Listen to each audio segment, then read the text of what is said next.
दिगंबरा दिगंबरा श्रीपाद वल्लभ दिगंबरा या अखंड नामघोषाने श्री क्षेत्र नरसिंहवाडी दुमदुमून गेले.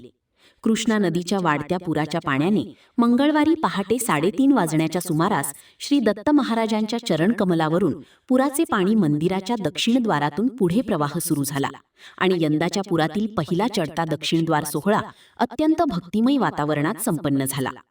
श्री क्षेत्र नरसिंहवाडी येथील श्री दत्त मंदिरात दरवर्षी पावसाळ्यात कृष्णा नदीला पूर आल्यानंतर नदीचे पाणी मंदिरात प्रवेश करते. पुराचे पाणी उत्तर द्वारातून मंदिरात प्रवेश करून श्री दत्त महाराजांच्या पादुकांना स्पर्श करून मंदिराच्या दक्षिणेकडील दरवाजातून दक्षिण द्वारातून पुढे वाहू लागते. या पवित्र आणि दुर्मिळ क्षणालाच दक्षिणद्वार सोहळा असे संबोधले जाते. हा सोहळा दत्तभक्तांसाठी अत्यंत श्रद्धेचा आणि आध्यात्मिक आनंद देणारा मानला जातो. कृष्णा आणि पंचगंगा या दोन्ही नद्यांना महापुराचे स्वरूप प्राप्त झाले असून पाण्याची पातळी वेगाने वाढत आहे. त्यामुळे दोन्ही नद्या दुथडी भरून वाहत आहेत. सोमवारी कृष्णा नदीचे पाणी श्री दत्त मंदिरात दाखल झाल्यानंतर भाविकांचे लक्ष पहिल्या चढत्या दक्षिणद्वार सोहळ्याकडे लागले होते.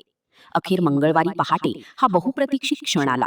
श्री दत्त महाराजांच्या पादुकांना स्पर्श करताच मंदिर परिसरात दिगंबरा दिगंबराचा अखंड गजर सुरू झाला. असंख्य भाविकांनी पवित्र स्नान करून दक्षिणद्वार सोहळ्याचे दर्शन घेतले आणि श्री दत्तांच्या चरणी प्रार्थना केली. संपूर्ण परिसर दत्तनामाच्या गजराने भक्तिमय झाला होता. पहिला चढता दक्षिणद्वार सोहळा संपन्न होताच राज्याच्या विविध भागांतून भाविकांची श्री क्षेत्र नरसिंहवाडीकडे मोठ्या संख्येने गर्दी होऊ लागली असून पुढील काही दिवस दर्शनासाठी भाविकांची संख्या आणखी वाढण्याची शक्यता व्यक्त होत आहे. तरी पुराच्या पाण्यात भाविकांनी उतरू नये असे तालुका प्रशासनाने आवाहन केले आहे. अवधूत चिंतन श्री गुरुदेव दत्त. यावर्षी बरेच दिवस प्रतीक्षेत असलेला पहिला दक्षिणद्वार सोहळा आज पहाटे 3:30 वाजता या ठिकाणी झालेला आहे. बऱ्याच जणांनी स्नानाकरता लोक जे थांबलेले होते ते सगळे लोक या ठिकाणी आज स्नानाकरता आलेले आहेत. दत्तभक्त श्री गुरुदेव दत्त या गजरानं या ठिकाणी आज स्नान करतायत. या पर्वणीचा आनंद घेत आहेत. दत्तदेव संस्थांमार्फत देखील सुरक्षेच्या दृष्टीने या ठिकाणी ज्या ठिकाणी आवश्यकता आहे त्या ठिकाणी गर्डर्स दोऱ्या बांधलेल्या आहेत. त्याचप्रमाणे स्वयंसेवक या ठिकाणी ठेवलेले आहेत.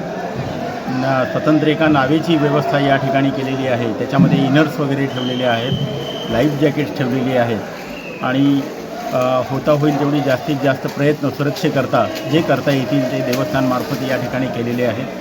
दत्तदेव संस्थांमार्फत या ठिकाणी असणारं दैनंदिन नित्याकरता लागणारं जे सामान आहे कट्ट्यावरचं ते देखील स्वयंसेवक असोत किंवा दत्तभक्त असोत तर सर्वांच्या मदतीनं या ठिकाणी पाण्यामधून वर आणण्याचं काम या ठिकाणी चालू आहे.